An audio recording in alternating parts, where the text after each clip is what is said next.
que fazer parte dos 7% consegue gerar uma tranquilidade financeira e pessoal? O CSDMA, na verdade, é uma sigla onde a gente considera que o profissional ele fecha o ciclo, né? Ele fecha o ciclo. Ele sabe desenvolver o produto, ele tem técnica de conhecimento, de desenvolvimento de produto, ele sabe modelar, né? Ele sabe usar uma ferramenta CAD, por exemplo, para construir essa proposta, e ele sabe fazer uma pré-análise. Então, ou seja, o desenvolvimento dele está direcionado. Então, ele sabe conceber, ele sabe construir isso em 3D e sabe fazer uma pré-análise. Opa, aqui não está bom, vou modificar, e aí eu vou... Um exemplo, dentro da plataforma Active Experience, isso tudo é integrado, né? Então, eu tenho o CATIA V5 e a gente tem o Simula. E o Enovia, que faz o gerenciamento das revisões, né, do PLM. Então, se eu tenho uma peça que eu estou, por exemplo, eu preciso mexer em alguma nervura dela, eu mexo na nervura, eu modifico ela, eu volto para o módulo de simulação, rodo de novo a análise e volto de novo. Deu ok? Não deu bom? Então, vou voltar de novo, vou modificar o CAD e vou. Então, assim, por que isso traz uma segurança? Porque o mercado pede hoje um profissional mais completo. É mais por menos.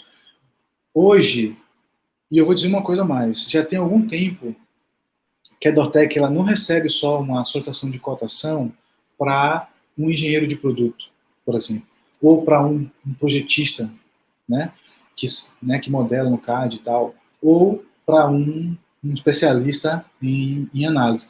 A parte de especialista em análise ainda continua natural, porque normal, porque para a gente validar tem que ter uma análise mais profunda, enfim, tem que ter todo um trabalho específico para poder a gente validar aquela peça. Mas a solicitação hoje, que a gente tem muito em massa hoje, é um engenheiro que sabe modelar e fazer pré-análise.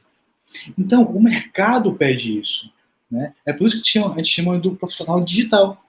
Porque ele tem os conhecimentos das ferramentas digitais.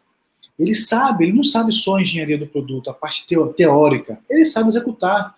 Se ele tiver uma reunião de feasibility, por exemplo, né, com a sua engenharia, com os colegas de trabalho, com outros commodities, né, porque as peças se conversam, dependendo do produto, as peças se conversam entre si, o que é que ele vai fazer? Ele está na reunião, ele mostra a sua peça, ele mostra a sua proposta, o colega dele mostra a dele, e vamos supor que tem um problema de montagem na sua peça. O que é que ele vai fazer? Ele não vai pedir para o projetista dele fazer. Ele vai pegar a peça, tá bom, beleza, eu vou executar. Na própria reunião ele faz sessão. Se for uma modificação simples, tá bom, então esse furo aqui, ele não está casando com o fastener, com o parafuso que você está na contrapeça. Então, peraí. Então eu vou movimentar aqui. Isso dá algum problema para mim na minha peça? Não dá. Então eu já movo ali na própria reunião. Então, na própria reunião de feasibility, de análise das propostas, ele executa. Se for uma né? Se for uma modificação mais complexa que existe, eu preciso de mais tempo. Ele senta lá na cadeira, no CAD lá, ele mesmo executa. Ele não precisa de uma outra pessoa. Eu executei, fiz a modificação. Se for uma peça plástica, faz uma análise, né, de fluidez, para ver como é que está, se está preenchendo, se não está preenchendo, para poder ter uma ideia. Precisa aprofundar nas análises essa análise de fluidez. Não sei se naquele momento ali, a cada momento que você desenvolve, você tem a noção de onde você precisa chegar, entende? Então, você já saber qual é a máquina injetora que precisa para injetar aquela peça, entende? Ou se já está sendo direcionada para um determinado fornecedor, você já sabe, qual é a máquina injetora, quantas toneladas esse fornecedor ele tem. Então, será que essa máquina que ele tem, ele consegue injetar essa peça?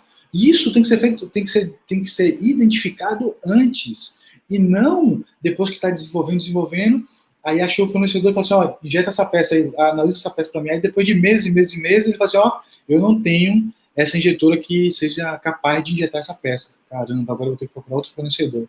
Ou esse fornecedor vai ter que fazer um investimento. Enfim, então, o profissional que ele sabe isso, ele é diferenciado no mercado.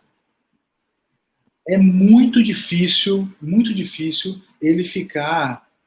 A gente não pode garantir, porque tem um monte de coisa envolvida, né, situações econômicas, etc. Mas esse cara, é mais difícil ele ficar desempregado do que um outro qualquer.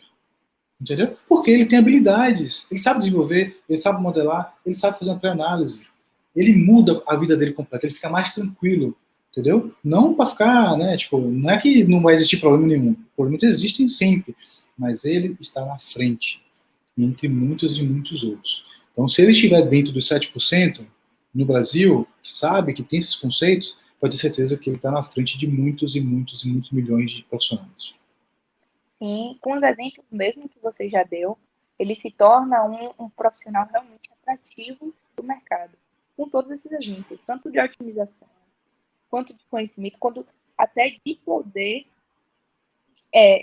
entrar numa reunião e conseguir resolver uma solução numa reunião do que ficar trocando e-mail, puxando outras reuniões, demandando mais tempo ou até nem conseguir solucionar. Então, Com assim, certeza. ele se torna atrativo. E isso, com certeza, dá a ele uma colocação, uma tranquilidade de que uma situação, um cenário ruim seria muito mais difícil.